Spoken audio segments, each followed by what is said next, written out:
Gen Z Takeover, program di mana mahasiswa ambil alih obrolan dan bagi-bagi insight yang relate banget nih sama dunia perkuliahan.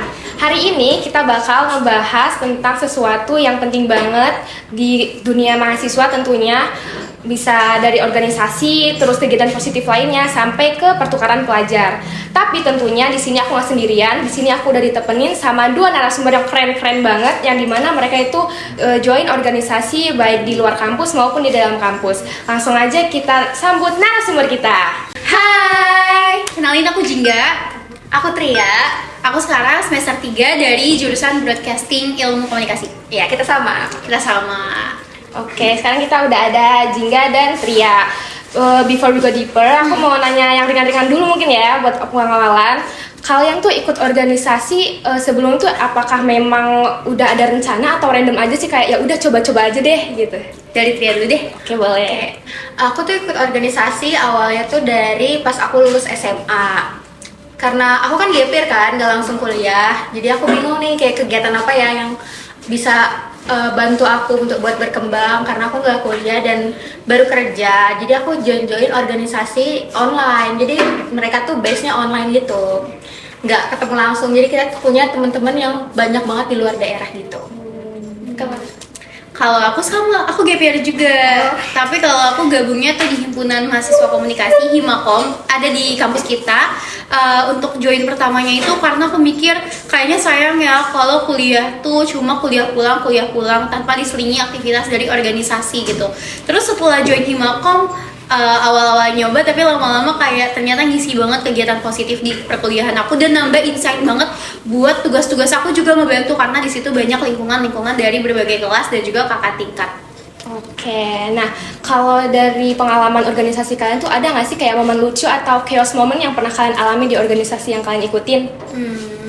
Kalau dari aku ya kayak kita sekarang nih semester 3 tuh dihajar habis-habisan sama kerja kelompok, tugas banyak banget. Asli. Jadi tuh chaosnya di himpunan aku tuh jadi kayak chaos karena gimana kita bisa aktif lagi, gimana kita bisa ngelakuin tetap program-program kerja kita tapi tanpa ganggu perkuliahan. Itu sih chaos menurut aku. Betul banget. Aku juga ngerasa gitu. Kemarin di semester lalu juga aku join lagi ke salah satu organisasi terbaru, dan juga aku sedang bekerja juga kan. Jadi antara kerja, kuliah, dan organisasi itu harus tetap jalan semuanya. Gimana kita harus ngatur waktunya nih gitu. Itu chaos banget sih. Bener jalanin tiga itu. Bener banget. Pusing banget pasti ya? Pusing banget. Stres. Kayak harus milih salah satu, mana nih kalau salah satu difokusin yang ini enggak bisa, nggak kebayang dua-duanya. Jadi harus gimana dua-duanya bisa balance. Betul, harus gimana caranya prioritasin yang paling penting. Betul, gitu. yaitu perkuliahan. Karena Betul. utamanya emang kuliah sih.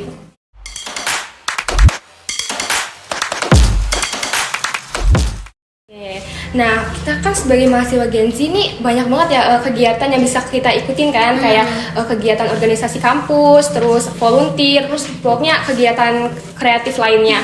Nah, kalau menurut kalian dari sekian banyaknya organisasi yang kalian ikuti nih, apa sih organisasi yang paling ngasih impact ke kehidupan kalian? Oke. Aku tuh punya organisasi namanya Kandidat College. Jadi aku join di sana, boleh nanti dikasih tahu IG-nya ya. Dia tuh kita gabungan dari mahasiswa seluruh Indonesia. Juga ada beberapa mahasiswa yang kebetulan mereka kuliahnya di luar negeri gitu. Jadi kadang impactnya ke aku kan dulu pas aku gap year aku nggak tahu kan kayak aku kuliah tuh harus ngapain, nanti ke depannya gimana.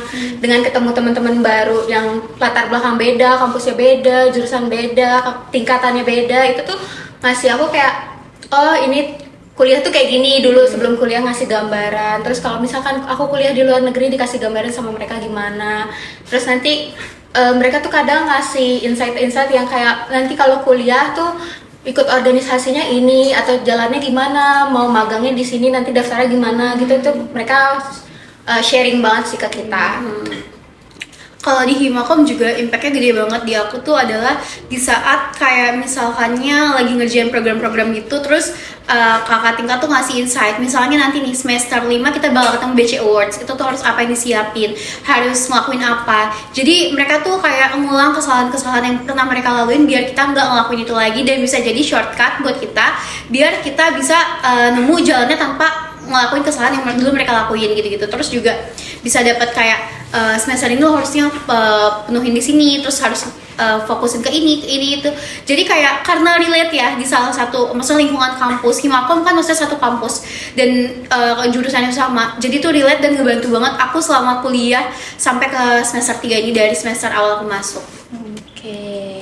Nah, kalau menurut kalian tuh pasti kan ada gak sih kayak perbedaan dari kalian tuh sebelum ikut organisasi sama setelah ikut organisasi? Kayak apakah kalian jadi lebih pede kah atau jadi lebih terbuka? Terus kan kalau misalnya ikut organisasi tuh jadi lebih banyak relasi ya yang mungkin ngebantu banget di kehidupan kalian aslinya gitu. Kalau dari aku ya ngebantu dari segi kita public speaking pastinya, terus dari gimana kita bisa percaya diri ketemu sama orang-orang di luar, sama misalkannya kalau awalnya ngomong tuh misalnya walaupun kita extrovert gitu ya, tetap aja ngomong tuh harus tertata, harus orang tuh bisa paham maksud kita. Dan setelah join organisasi, kita tuh dapat kepercayaan kayak kita bisa maju, yang mungkin sebelumnya kita nggak pernah maju untuk ngobrol depan orang banyak, kita dikasih kesempatan untuk itu, kita dipercayain untuk ngurus salah satu program kerja misalnya jadi PIC atau ketua pelaksana gitu-gitu. Itu tuh meningkatkan banget kepercayaan diri kita, terus juga leadership kita dan gimana caranya kita bisa menguasai public speaking. Betul banget. Kalau aku tuh juga gitu. Tadinya kan aku tuh pemalu banget. Tapi setelah dikasih kepercayaan, alhamdulillah lagi lebih pede ngomong di depan orang gitu, lebih punya jiwa leadership ya gimana cara memimpin suatu kelompok. Kayak divisi kan, alhamdulillah dulu aku pernah jadi ketua divisinya. Jadi aku bisa ngatur-ngatur gimana caranya teman-teman kerja sebagai kerjanya mereka lah gitu. Gitu sih. Kan kalian nih berarti banyak banget kan kegiatan yang harus kalian lakuin sehari-hari ya. Pernah nggak sih kalian ngerasa kayak jadi burn out sendiri gitu? Terus gimana cara kalian ngatasinya gitu? Kepo banget nih, jujur nih. Jujur, Sering banget. Utamanya kan karena aku sendiri, aku kuliah sambil kerja dan beberapa kali juga ikut organisasi sendiri juga kan.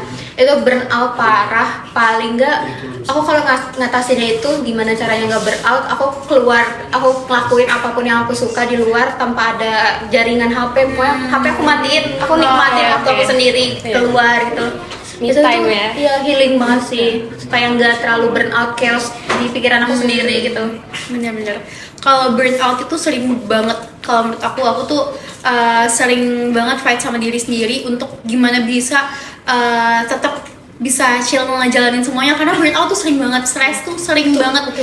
Kalau aku biasanya misalnya lagi banyak banget nih masalah, aku masih seringnya double gitu. Aku tidur dulu minimal. Tidur tuh maksud aku biar kita ngeres pikiran kita. Bahkan laptop aja tuh ada sleep mode. Kalau dia udah terlalu banyak kayak buka aplikasi segala macam, kita sleep, dia biar bisa relax dulu. Ya sama kayak kita juga gitu sebagai manusia. Kalau aku sih selalu tidur dulu bentar, 30 menit atau power nap aja bentar, itu tuh udah bisa nenangin aku. Dan ketika bangun, pikiran aku jadi lebih segar untuk ngejalanin apa yang harus aku hadapin dulu step by stepnya gitu.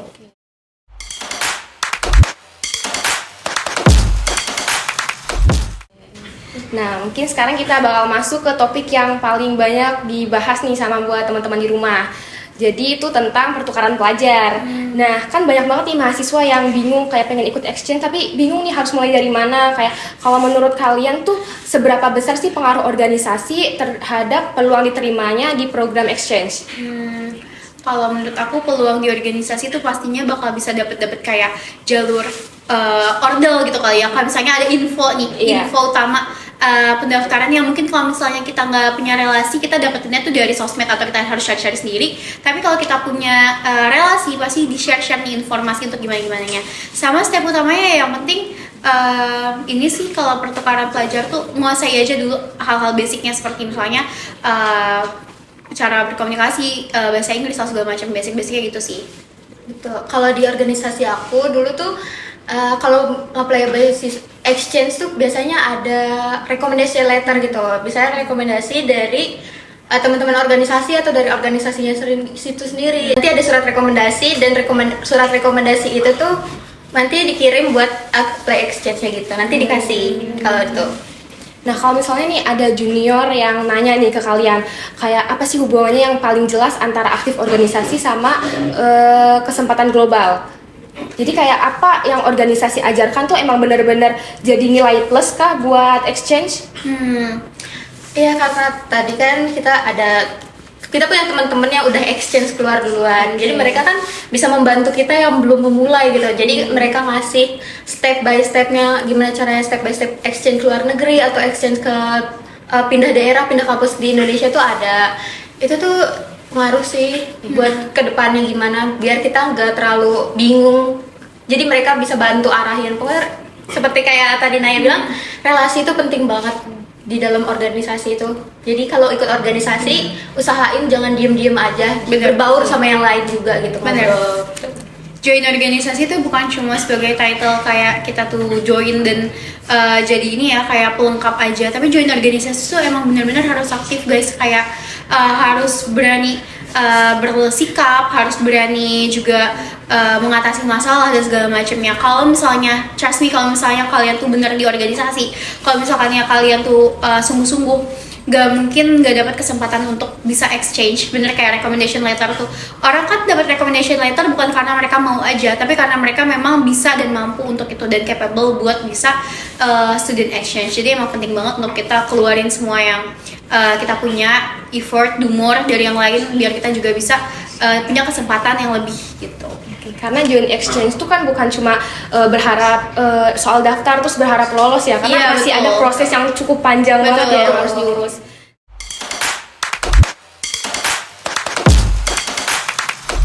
Nah, kalau menurut kalian persiapan apa aja sih yang harus diperluin buat program masuk exchange? Apakah mungkin ada kayak tadi surat rekomendasi, atau mungkin ada motivation letter, atau mungkin ada kemampuan bahasa yang mungkin harus diasah lagi?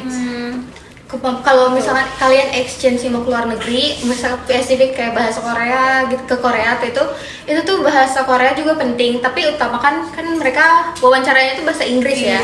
Pasti utamakan bahasa Inggris, tapi kalau belum bisa Korea katanya itu tuh gak apa-apa banget. Yang penting dilancarin bahasa Inggrisnya dulu dan ikut IELTS, TOEFL gitu, nilai TOEFL-nya. Benar-benar TOEFL. Paling sama portofolio kalian sih. Betul. Iya. Portofolio itu penting banget. Nah, kalau selain teknis juga sebenarnya kan kesiapan mental juga tuh kan paling penting banget ya. Yang dari segala lain tuh paling penting banget, kayak gimana kita harus tetap percaya diri. Terus meskipun ngerasa kayak kita tuh belum siap dan belum sebagus kandidat lain.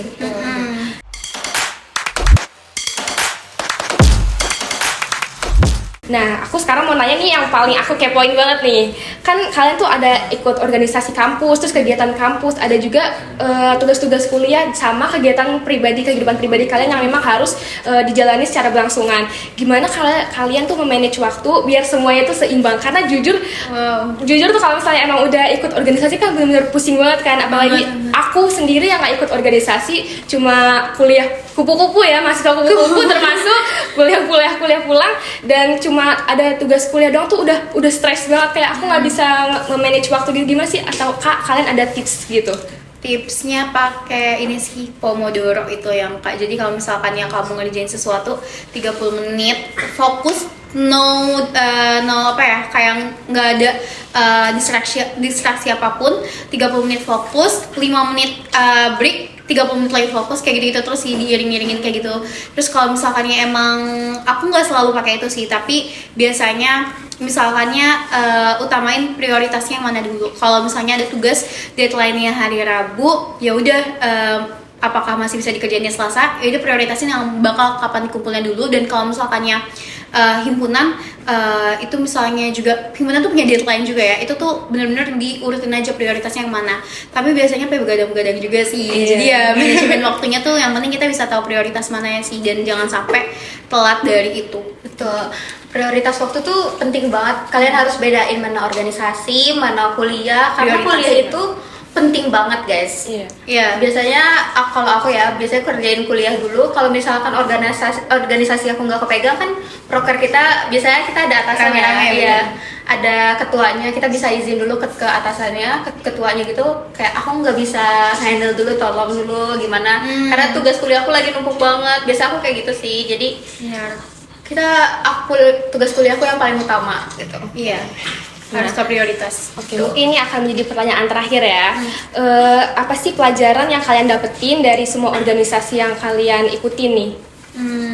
Yang kalian paling berharga tapi kalian masih pegang sampai saat ini? Dari deh. Aku tuh ingat banget kata-kata kakak-kakak yang di organisasi aku kalau dunia itu nggak selalu berputar sama kamu, katanya kayak kita tuh harus berkembang dengan cara kita sendiri. Itu organisasi aku benar-benar bantu aku banget buat merubah diri aku yang tadinya pemalu, aku bingung mau ngapain. Jadi itu mereka selalu mengarahkan aku, kayak sampai sekarang kita walaupun udah 2 tahun temenan, walaupun online itu masih berlangsung gitu. Kalau aku sih dari adik aku sendiri itu tuh dulu namanya Riza, sekarang Karangga. Itu tuh dia kerja sambil kuliah, tapi organisasinya tetap jalan juga. Menurut aku mereka sih salah satu inspirasi utama aku dari sekarang, karena mereka tuh selalu bisa ngatur prioritas dan manajemen waktunya tuh oke banget. Jadi aku ngerasa kalau mereka bisa, aku juga harusnya bisa gitu. Bisa tetap manage gimana kerjaan aku lancar, kuliah aku juga aman, tapi organisasi juga nggak ketinggalan gitu sih. Jadi yang paling penting dari mereka tuh yang aku tahu kesungguh-sungguhannya sama prioritas dan manajemen waktunya. Oke, jadi sebenarnya organisasi itu cukup ngebantu banget ya di dunia perkuliahan. Apalagi kayak sekarang kita kalau relasi itu kan emang penting banget ya buat nyari kerja dan lain sebagainya.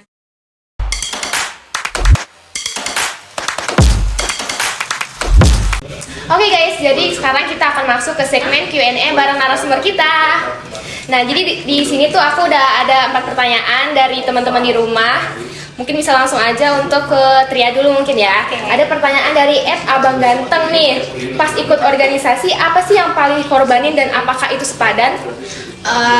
Yang paling aku korbanin itu waktu ya, pastinya waktu, karena aku mengorbankan waktu buat main aku, waktu buat istirahat, pokoknya leha-lehan, waktu untuk nonton drakor itu otomatis berkurang banget karena aku bakalan ngasih buat ke organisasi kayak rapat proker gitu, weekly report kan ya, weekly report gitu-gitu kan. Itu sangat amat mengorbankan waktu buat diri aku sendiri, tapi menurut aku itu sebanding sama apa yang aku dapetin, karena aku dapat banyak pengalaman, banyak teman-teman baru, banyak relasi baru, banyak banget insight-insight yang aku dapetin yang kalau aku nonton drakor terus tuh nggak bakalan dapet gitu insight tersebut gitu. Oke, selanjutnya pertanyaan kedua ada dari @inoki01 buat Naya. Kalau boleh jujur, lebih banyak senengnya atau stresnya sih kalau ikut organisasi itu? Kalau stres tuh pasti ada teman-teman, dan gak memungkiri juga kadang kita ada fasenya kesel, stres, sedih dan segala macamnya.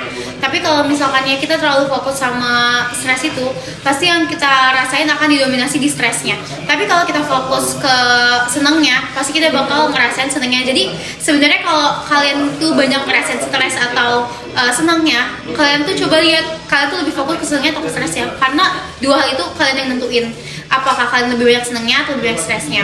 Apapun itu yang aku rasain sekarang, karena aku fokus sama impact hasilnya dan juga apa yang aku laluin bersama-sama sama organisasi aku yang udah kita laluin bareng-bareng, aku fokus ke senangnya. Jadi aku ngerasa banyak senangnya sih daripada stresnya. Bahkan sekarang kalau diingat-ingat stresnya kayak gak ada gitu, karena ya aku fokusnya sama apa yang aku lakuin sama mereka dan momen-momen indahnya aja sih. Jadi intinya dibawa enjoy aja gitu ya? Iya, dibawa enjoy. Kalau fokus ke stresnya pasti bakal itu yang merasa. Jangan terlalu yang dipikirin banget. Betul. Oke, selanjutnya pertanyaan buat Ria dari @si paling cantik. Organisasi kan selalu bicara tentang berdampak untuk sekitar nih. Kapan kakak merasa berdampak untuk hidup kakak sendiri sih? Karena kita selalu utamain buat berdampak ke lingkungan luar, itu juga sebenarnya berdampak untuk diri kita sendiri. Jadi kita gimana caranya untuk kita jadi leadership yang baik, itu sangat berdampak kan. Terus gimana cara manajemen waktu ke diri kita sendiri, bagi waktu gimana buat organisasi, mana buat diri sendiri, itu juga berdampak banget. Terus untuk kita semakin berkembang, kayak kita lebih percaya diri, kita lebih enjoy sama lingkungan sekitar gitu, itu sangat berdampak buat diri aku sendiri sih gitu. Oke, last question buat Naya dari @jayo_72. Kalau ada konflik antar anggota, gimana cara ngatasinya tuh? Kalau konflik antar anggota tuh sering sih terjadi, tapi biasanya kita coba omongin dulu, tanya baik-baik. Dan kalau misalnya konflik antar anggota, kan di satu divisi itu banyak orangnya.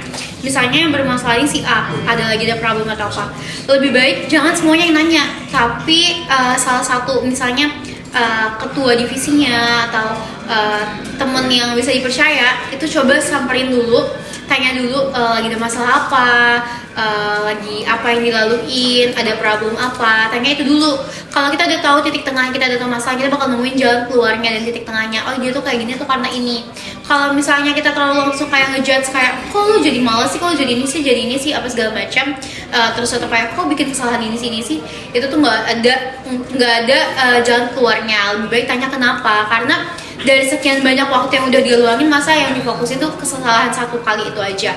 Jadi kalau ada problem tuh yang paling penting utamain komunikasinya sama rembukin bareng-bareng kita maunya kayak gimana nih setelahnya. Jadi salah ataupun problem yang ada di organisasi itu bukan cuma karena salah orang, tapi kita harus rame-rame kerjasama untuk keluar dari problem itu.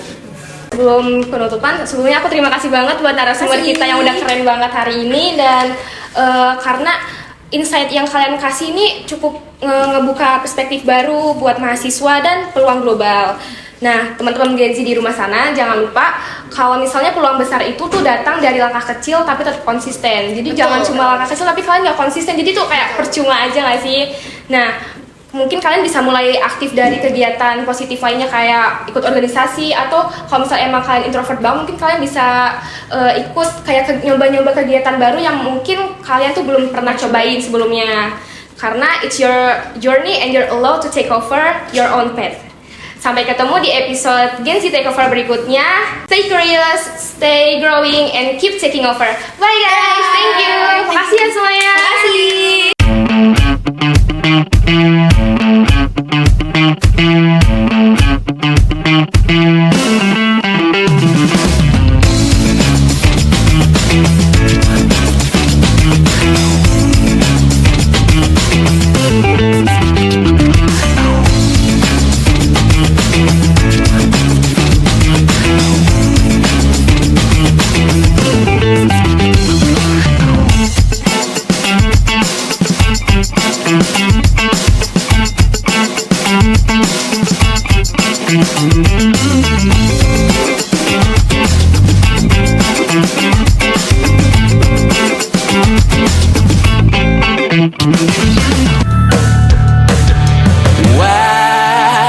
Wajahmu yang beragam rupa pastikan ku tak sendirian jalani derita. Kau bawakan kisahmu, aku mendengarkan. Kopi tak bergantian, bertukar nestapa, menawar trauma, datang seadanya. Terasku terbuka, kita hampir mati. Kau selamatkan aku dan ku menyelamatkanmu. Dan sekarang aku tahu